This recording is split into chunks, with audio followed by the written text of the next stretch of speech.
Morning, Piggy. Morning. Good Thursday morning to you. Y'all know that means it's Wednesday morning. It's trash day. We got to go home, get that up, pack it up, get it out. All that, yeah. All that. We've had change number 411 billion, 100,000 trillion go on. Oh, Different time to pick up this afternoon. So, that'd be all right. Give us longer nap time. I'm saying. Well, maybe. She just told me about some stuff we can do on the way back out. Yeah. That's all right. Either way, we'll get some stuff done, Maybe. She sent me a couple of things. A couple of guys talking about 2.7 out of 29 palms, talking about 29 palms, talking about, what are you talking about, cage them up? They already caged up out there at 29. I served in 29 palms, y'all. Those guys talking on TikTok about 29 palms, most of them, they weren't stationed there. They just had some training they did out there. One of them said it's got to be, if not the worst duty station in the entire Marine Corps. I can tell you for a fact it is. I seen guys come to 29 after having been at Pendleton or Lejeune, Iwakuni, Japan with an air wing and all like that. Come out there into my unit in 29. They first come out there 6 months, re-up, hoorah.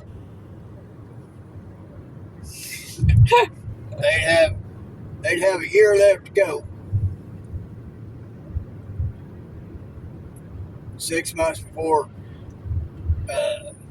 their time is up, they can re-enlist and all like that. They talk about re-up and hoorah, all gung-ho. 6 months later, 6 months out of here. 29 Palms, folks, is a place that will either make you or break you in the Marine Corps. You survive 29 Palms, and you'll be a lifer. Because if you can handle being at 29 Palms as a duty station and still love it, you're going to be a lifer. Not just no 20 years retired, you're going to be a lifer. And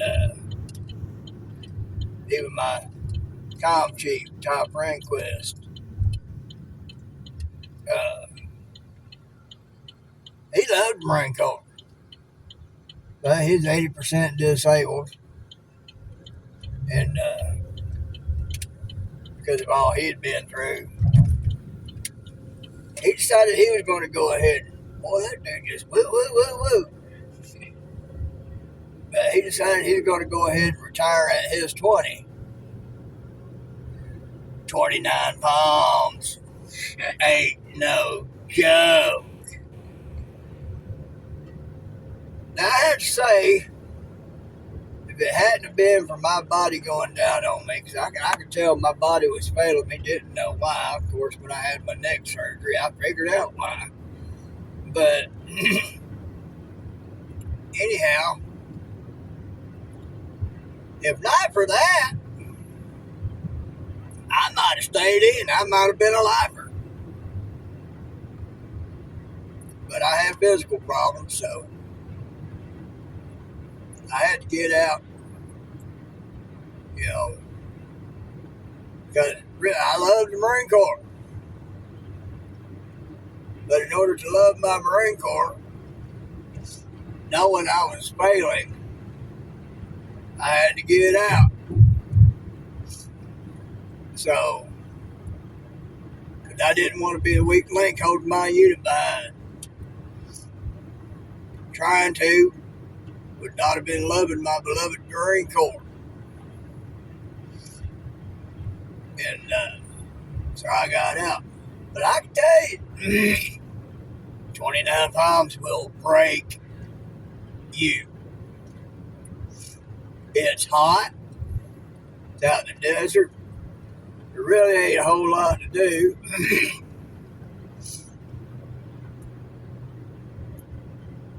You had about one woman about every 10 to 20 men. The good looking ones usually were married. The rest of what was out in town was what moved there to hopefully get lucky. Yeah, we talking 10-bagger. Oh. And don't get me wrong, some sweet souls, but young fit Marine who was wanting to get down, you know, he wasn't wanting to go through a whole lot just to get the tip in. I'm just saying. Or much of that. There was an arcade, a very small one. There was a tattoo parlor, a few bars.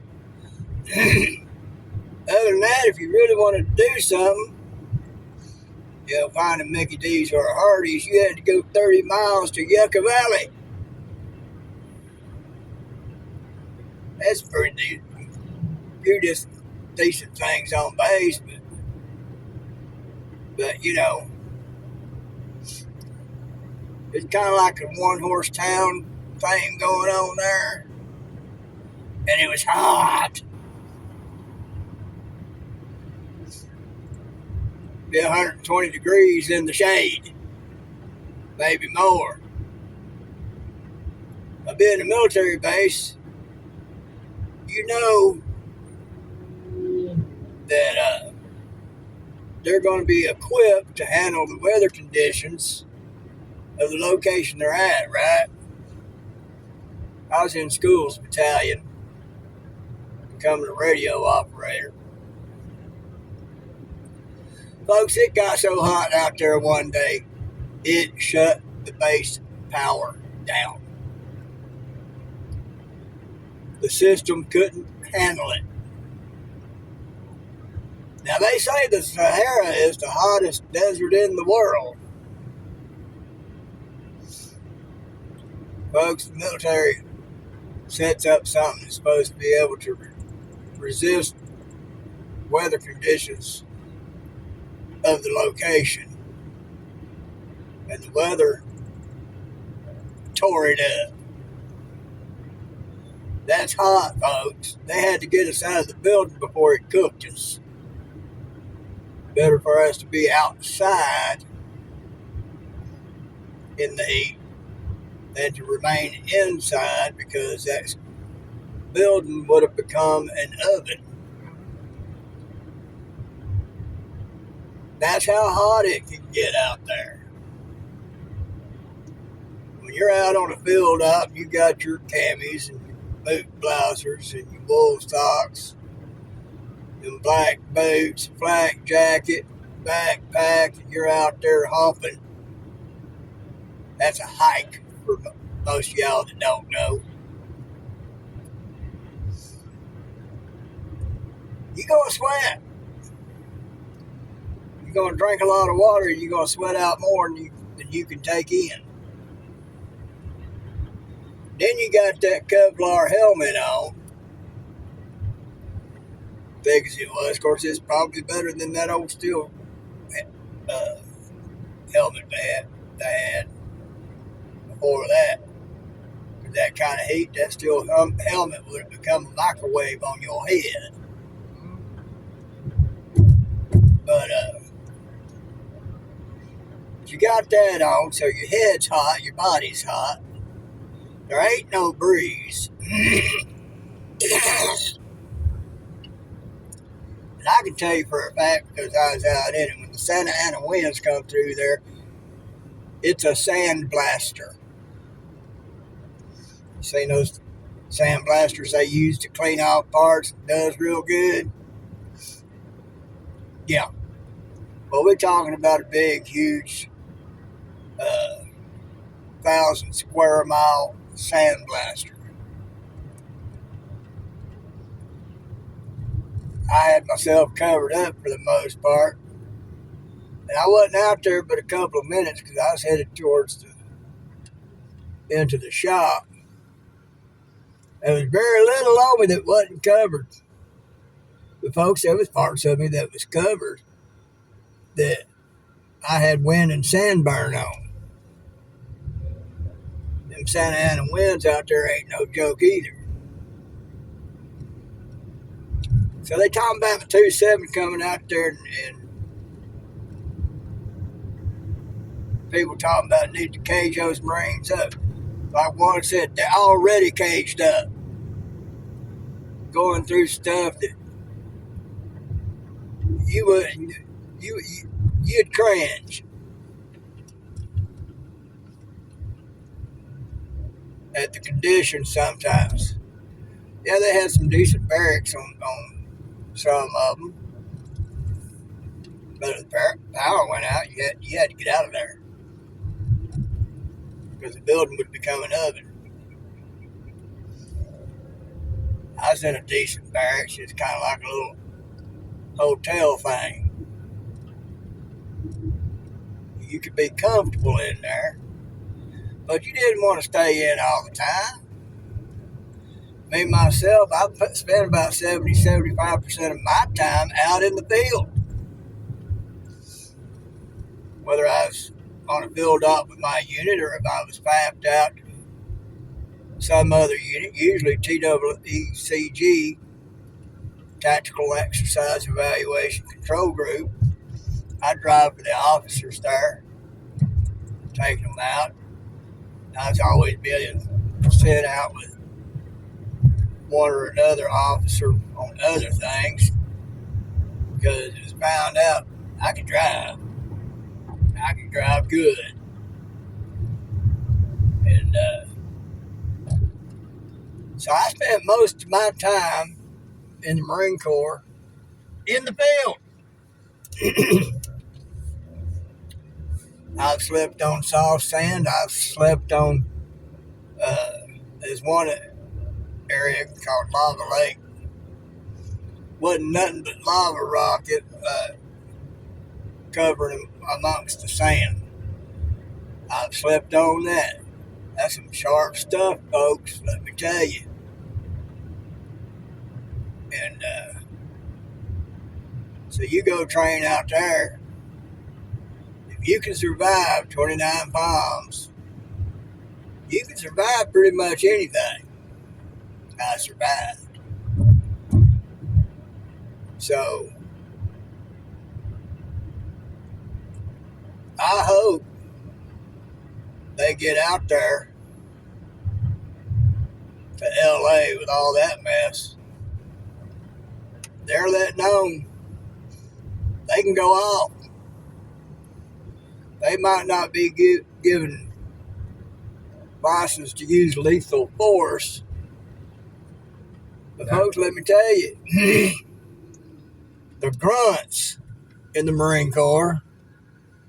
I seen that. There's one right there. There's only two things grunt in the Marines likes to do. One of them is fight. The other one they like to do also starts with an F. I can't say that one on here. And to a grunt, either one is as pleasurable as the other. Because if they ain't knee deep in some pudding, they fight. If they ain't fighting, they knee deep in some. That's the only two things they really like to do. I've seen grunts who were buddies about beating each other to death and sit and drink a beer and laugh about it afterwards. They're crazy.